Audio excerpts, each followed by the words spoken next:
Ganito po ang mga bahay dito sa SM Cares Village sa Barangay Pulambato dito po sa Bugos City sa Cebu. Ganyan po, para mayroong second floor. Pero dahil po sa nangyaring paglindol nung Martes ng gabi, ito po ang sinapit ng ilang mga kabahayan dito sa SM Cares Village. Ayan, nakita ho natin kung paano ho talagang gumuhong ganyan at talagang parang pinagsaklob na lamang po yung bubong at flooring nitong mga bahay dito.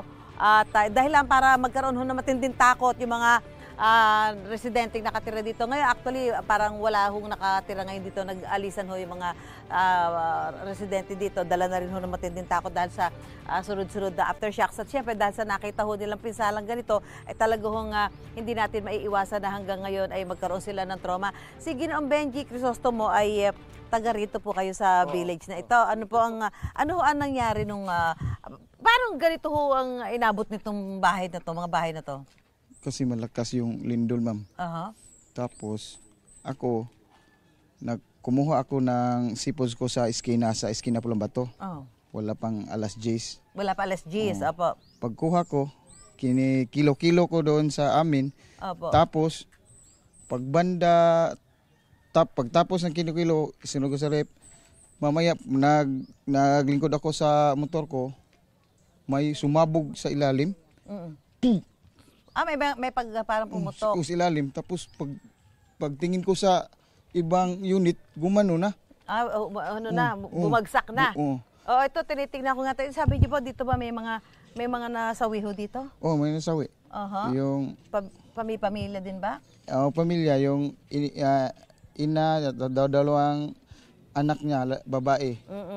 Aakalain mo nga, di ba, Benji, pagka tinignan mo dito, aakalain mo na yung akala ko parang isang palapag lamang, yung pala may second floor ito. May second floor. Yung iba may second floor, yung iba wala na. Pero pa nakita natin talagang ganyan, halos lumapat na yung bubong. Kasi malakas ang aftershock eh. Hindi yan.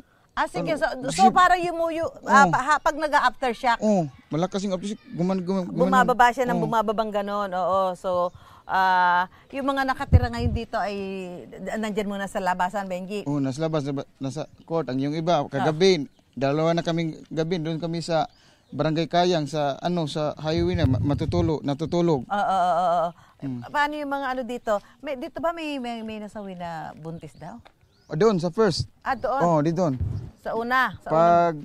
Yung matindi ang halika tingnan natin. Ito ba? Saan yung unang bahay ba? Christian. Para naman tong parang... so siguro nung ginawa yung sa kanya, pag-extricate.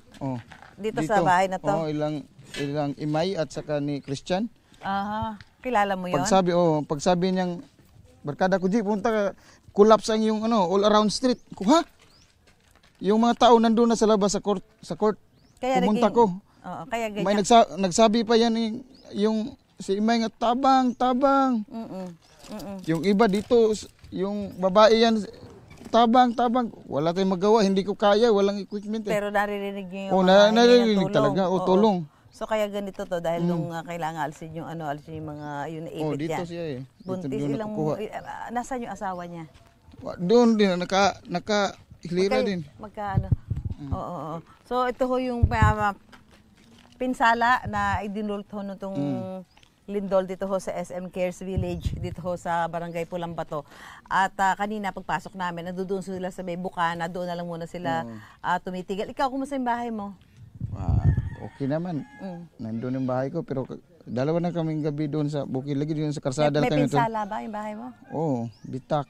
Karamihan sa mga bahay dito talaga, halos lahat ay may bitak, no? So, di ba sinasabi nga kung may bitak ang mga bahay bago balikan o tirhan muli ng mga nakatira doon, kailangan ipasuri ho muna para matiyak na ito ay magiging ligtas kung sila ay titira uli doon, lalo na nagkakaroon ng mga aftershock. So, importante na magkaroon ng mga pag-i-inspeksyon. Gaya ng nakikita natin dito, yung mga bahay po, may mga gaya nito.